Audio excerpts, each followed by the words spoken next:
Picture this. You just got off the phone with your boyfriend. You guys had a terrible fight. You feel awful. Your stomach is in knots. And you decide to go take a walk to clear your head. Round the corner is your favorite boutique. And in the window, you spot the most perfect dress that was absolutely made for you. The color is right. The cut is right. The fabric is to die for. So you head right in to try it on. Suddenly, you're swept away in the world of trying on clothes, of putting things on, matching up outfits. The sales girl is helping you out. The other lady shopping is admiring how gorgeous you look in these outfits. And you have been swept right out of feeling bad about the fight you had with your boyfriend. Awesome. You've been totally distracted, which is exactly what you were trying to do. But now you're faced with a decision. You're nearing the credit limit on your credit card. You don't actually have the money in your checking account to buy the dress, and certainly not the belt and heels that you tried on with it. And you had promised yourself that you wouldn't buy anything else that you didn't need until you've paid off your $8,000 in credit card debt. So, what do you do? To buy or not to buy?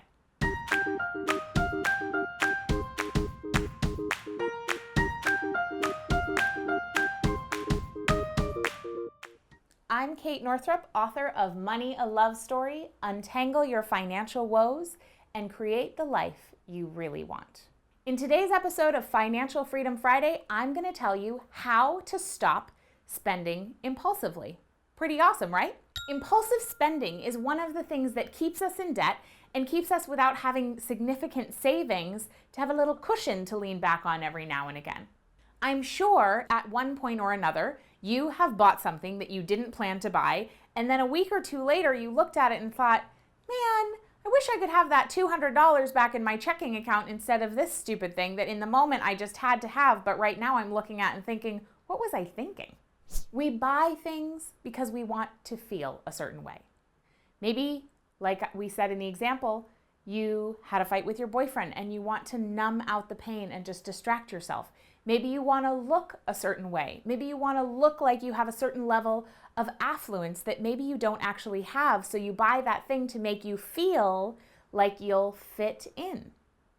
We as human beings make decisions either to move towards pleasure or away from pain. The great thing is that you are actually in charge of whether your hand pulls out your credit card and swipes it in the little machine.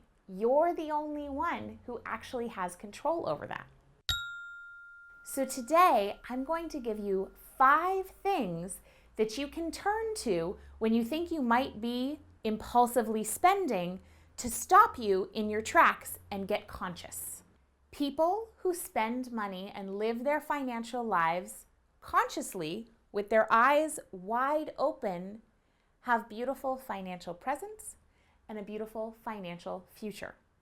Whereas those who go through their life like a drunken sailor just taking out their credit card anytime they feel an emotion end up in financial chaos and a lot of debt and frequently financial shame, which can take a toll on every single other area of your life.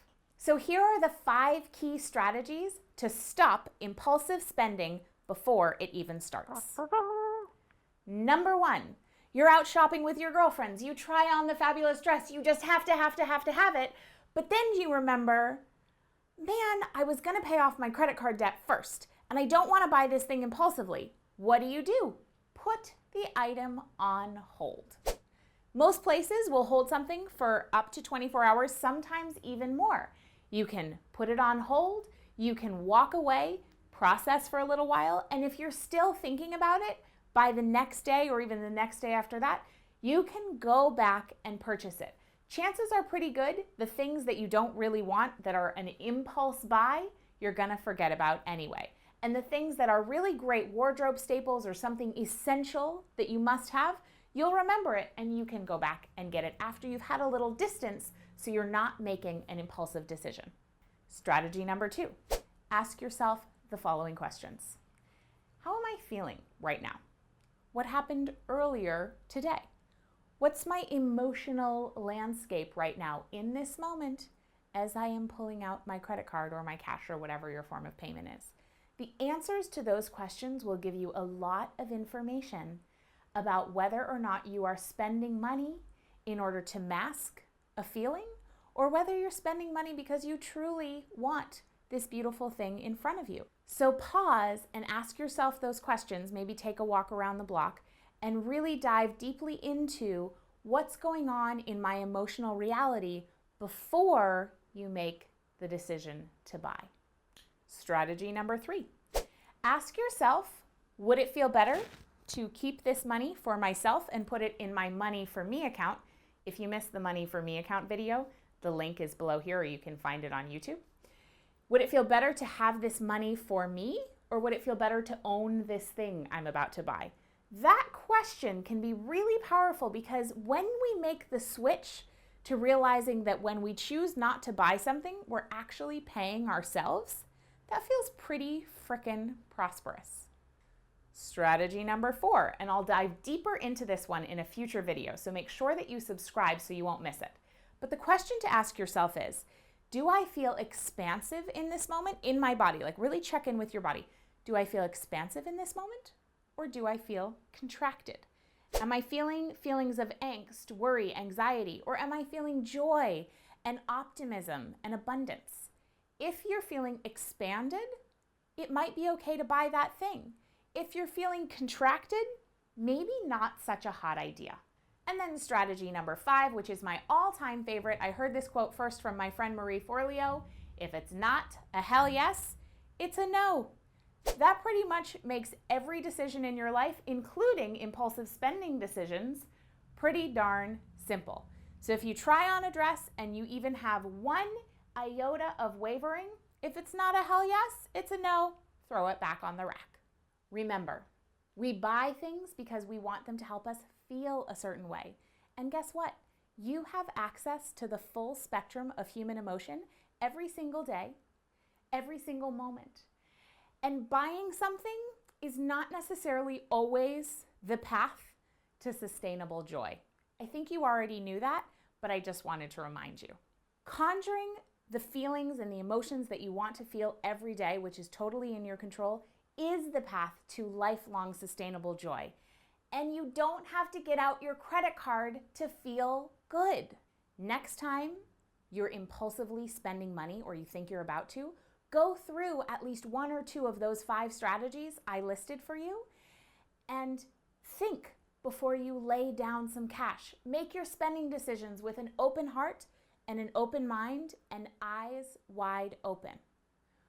When we spend consciously, our whole financial lives get rewired, and there's a great sense of peace and calm that comes from knowing where your money is, knowing where it's going, and knowing that you're making smart decisions.